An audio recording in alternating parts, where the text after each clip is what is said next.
Assalamu alaikum my dear all shining stars, welcome back to another video. This is Maru Khan, hope you all are doing well. So आज की video में हम लोग long question answers करेंगे chapter 2 enzymes के। First new book के मैंने long question answers नहीं करवाए थे, so I decided to make a video on it. बहुत से स्टूडेंट कह रहे थे कि लॉन्ग क्वेश्चन आंसर्स करवा दें, सो दैट्स वाई हम लोग चैप्टर 2 से आज स्टार्ट कर रहे हैं। इंशाल्लाह मेरी पूरी कोशिश होगी कि मैं लॉन्ग क्वेश्चन आंसर जल्दी करवा दूँ, आप लोगों के पेपर से पहले करवा दूँ। बट हम क्या करेंगे, हम लोग ना long question answers first year के बुक में आंसर्स लगाएंगे। मैं आपको आंसर्स लगवाऊंगी, आप उससे याद कर लीजिएगा। क्वेश्चन नंबर 1 है, what is enzyme, explain the characteristics of enzyme.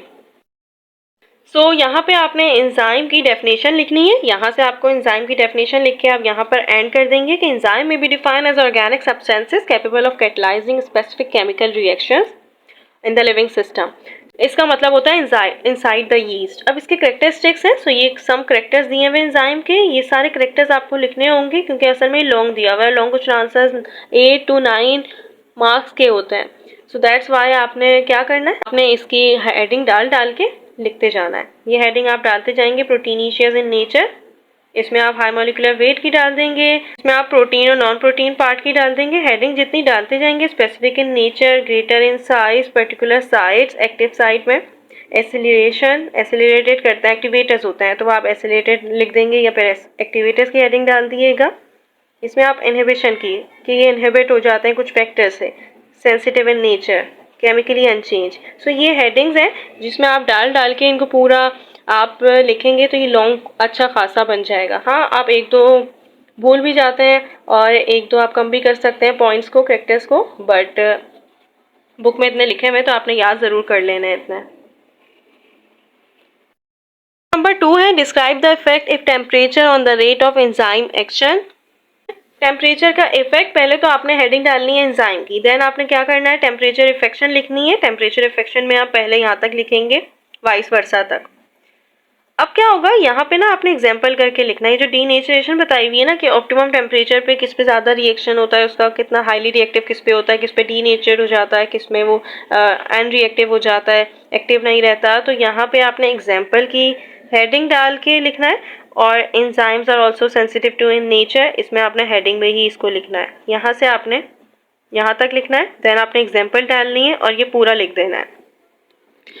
ये लॉन्ग नहीं हो रहा क्योंकि ये बहुत छोटा सा दिया हुआ है इसमें। तो आपने क्या करना है, आपने इसका ये ड्रॉ भी करना है ग्राफ। तो ग्राफ ड्रॉ करेंगे तो इससे ज़्यादा अच्छा हो जाएगा। रेट ऑफ रिएक्शन यहाँ तक 50% ऑप्टिमम रेट बताया हुआ है। देन फिर जब 50 से ज़्यादा होता है ना, 100 तक, तो वो डीनेचरेशन हो जाती है। और अगर 0 सेल्सियस तक होता है तो वो फिर इनएक्टिव हो जाता है। जबकि अगर हम 120 तक बात करें तो वो जो बैक्टीरिया होता है ना, वो सर्वाइव कर सकते हैं हॉट स्प्रिंग्स में, उनको हम कहते हैं थर्मोफिलिक बैक्टीरिया, क्योंकि इनका optimum temperature he 70 to 120 Celsius तक होता है। तो ये एंजाइम यूज्ड होते हैं बायोलॉजिकल वॉशिंग पाउडर में, हाई टेम्परेचर वॉशिंग में। सो दैट्स वाई ये है कि इफेक्ट करता है टेम्परेचर। असल में एंजाइम सेंसिटिव इन नेचर होता है और से कुछ टेम्परेचर पे वर्क कर सकते हैं। ऑप्टिमम टेम्परेचर होता है 37 सेल्सियस हमारी बॉडी का, उस पर वर्क करते हैं। दैन फिर 100 सेल्सियस पे तो पूरे डीनेचर हो जाते हैं, डिस्ट्रॉय हो जाते हैं, और 0 सेल्सियस पे अपनी एक्टिविटी को इनएक्टिव कर लेते हैं। क्वेश्चन नंबर 3 है, describe mechanism of enzyme action. Mechanism of enzyme action, दो मैकेनिज्म दिए हुए, लॉक एंड की मॉडल और इंड्यूस फिट मॉडल। सो आपने क्या करना है, मैकेनिज्म ऑफ एंजाइम एक्शन में आपने पूरा लॉन्ग कर देना है। अगर आप चाहें तो ये ड्रॉ कर सकते हैं, ना चाहे तब भी ना करें, मर्जी है, ये आप पे डिपेंड करता है। और यहाँ से स्टार्ट करना है मैकेनिज्म ऑफ एंजाइम एक्शन में, और देन फिर यहाँ तक लिख देना है। सही है, यहाँ से यहाँ तक लिखेंगे। ये ज़रूर बनाइएगा, एंजाइम सबस्ट्रेट की कॉम्प्लिकेशन बताइए कि वो कैसे सबस्ट्रेट की कॉम्प्लेक्स की फॉर्मेशन होती है, देन प्रोडक्ट की फॉर्मेशन होती है, और फिर वो दोनों ब्रेक हो जाते हैं। लॉक एंड की मॉडल आपने पूरा लिखना है यहाँ से यहाँ तक, क्योंकि ये लॉन्ग है तो आपने इतना तो लिखना ही है। और कॉचलैंड मॉडल है, तो कॉचलैंड मॉडल में इसमें ना क्या होता है कि स्ट्रक्चर चेंज हो जाता है। सो दैट्स वाई प्रोडक्ट की फॉर्मेशन होती है। सो आपने यहाँ से यहाँ तक करना है। इंड्यूस मॉडल और कोचलैंड मॉडल, ये सब पूरा लिखना है, ये भी आपने पूरा लिखना है। और यहाँ से यहाँ तक आपने मैकेनिज्म ऑफ एंजाइम एक्शन लिखना है। क्वेश्चन नंबर 4 है, describe the classification of enzyme. So classification of enzyme में आपको दिया हुआ है, टाइप्स ऑफ रिएक्शन दिए हुए हैं। अब वो टाइप्स ऑफ रिएक्शन दो तरीके के हैं, on the basis of group और on the basis of substrate. तो ये आपने दोनों लिखना है। आपको अगर पेपर में दिया जाएगा तो एक डिटरमाइन कर दिया जाएगा, आपको ये बता दिया जाएगा कि आपको ग्रुप में लिखना है या substrate on the basis of substrate लिखना है? ग्रुप में लिखना है तो ये आपको हेडिंग भी डली हुई है, ये आपने पूरा आइसोमेरेज तक लिखना है, लाइगेज तक लिखना है। ये 6 होते हैं, क्लासिफाइड होते हैं 6 ग्रुप में। ऑक्सीडोरिडक्टेज, ट्रांसफेरेज, हाइड्रोलेज, लाइज, आइसोमेरेज और लाइगेज। और क्लासिफिकेशन अपॉन सबस्ट्रेट, तो वो फिर प्रोटीन्स होती है जो प्रोटीन पैक करते हैं, लिपेज मतलब लिपिड पैक करते हैं।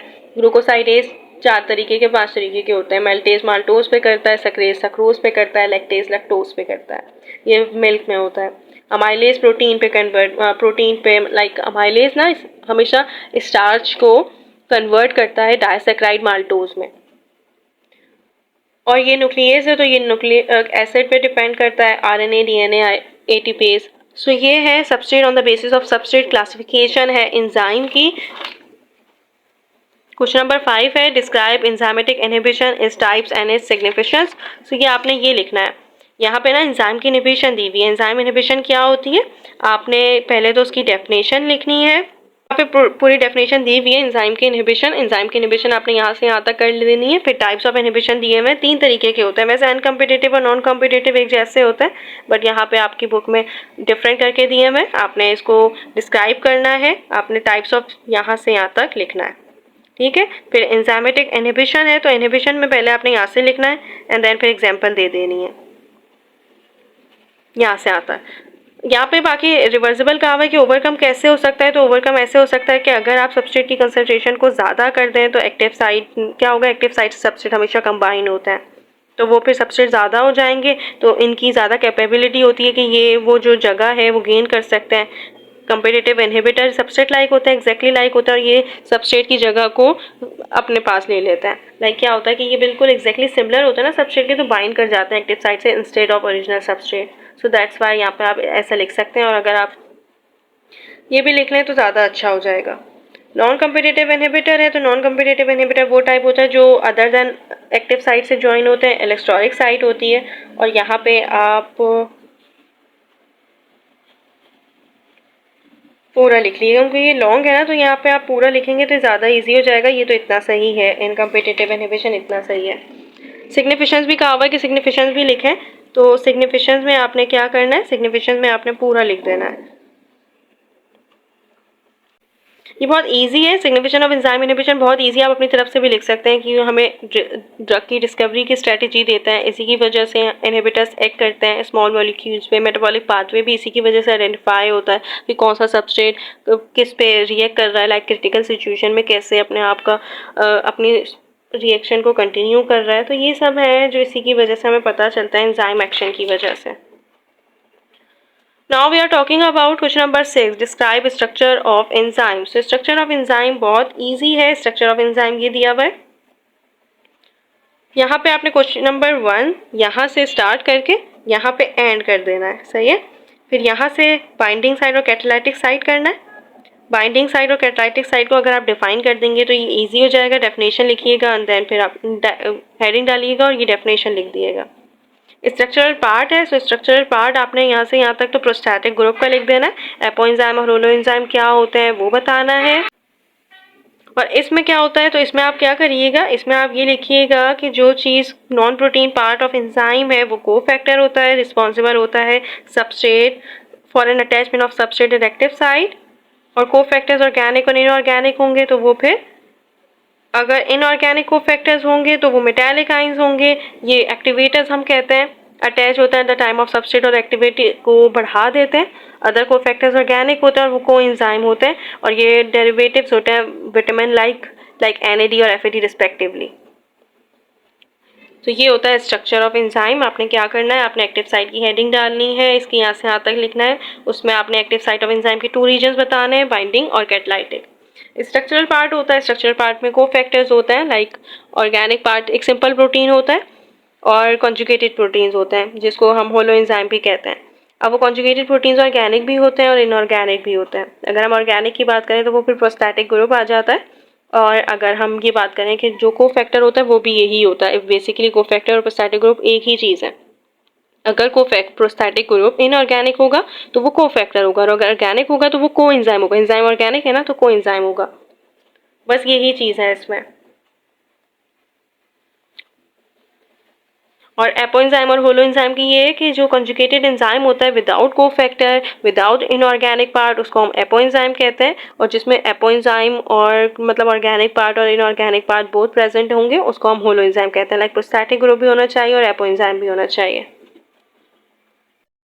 नंबर 7 है explain the effect of substrate and the concentration on the rate of enzyme action. ये बता देना है। ये शॉर्ट क्वेश्चन आंसर भी था। एंजाइम एक्शन में आपने यहाँ से यहाँ तक पूरा लिखना है, सही है। और सबस्ट्रेट कंसंट्रेशन में आपने यहाँ से यहाँ तक ये लिख देना है। और फिर अगर आप ये ड्रॉ कर देंगे इसका ग्राफ तो ज़्यादा अच्छा लगेगा। वैसे ग्राफ भी अगर आप ड्रॉ करना चाहें तो कर दिएगा। देन फिर आपने 2 रीजंस बताने हैं कि क्यों 2 रीजंस होते हैं जिसकी वजह से इसकी इफेक्शन ख़त्म हो जाती है। तो ये वो मतलब होते हैं जब सेचुरेट कर जाते हैं ना सबस्ट्रेट एंजाइम के साथ, तो वो फिर आगे फर्दर एंजाइम की एक्टिविटी इंक्रीज नहीं हो रही होती, प्रोडक्ट बन नहीं रहे होते। तो ये इसलिए होता है कि या तो फिर एक्युमुलेशन हो गई है एंड प्रोडक्ट की जो बन रहा है, या फिर ये है कि हाई क्वांटिटी हो गई है सबस्ट्रेट की देन एंजाइम। तो ज़्यादा सबस्ट्रेट होंगे तब भी वो बाइंड तो एक्टिव साइट से ही होंगे जो एंजाइम का पार्ट है, तो ज़्यादा एंजाइम नहीं होंगे, उसकी वजह से एक्टिविटी नहीं हो सकती। सो ये एक्युमुलेशन होती है। 2 रीजंस होते हैं, बस आप ये लिख दिएगा। तो ये थे लॉन्ग क्वेश्चन आंसर्स। ये एंजाइम एक्शन है और ये सबस्ट्रेट कंसंट्रेशन है। So that's it. I hope समझ आ गए होंगे। मुझे लगा कि ये ईजी होगा आप लोगों का। बुक से आप निशान लगाएंगे और याद कर लेंगे। इंशाल्लाह पूरी कोशिश होगी कि आगे भी लॉन्ग करवाती रहूँ। जब तक के लिए अल्लाह हाफिज़। All the best to all of you.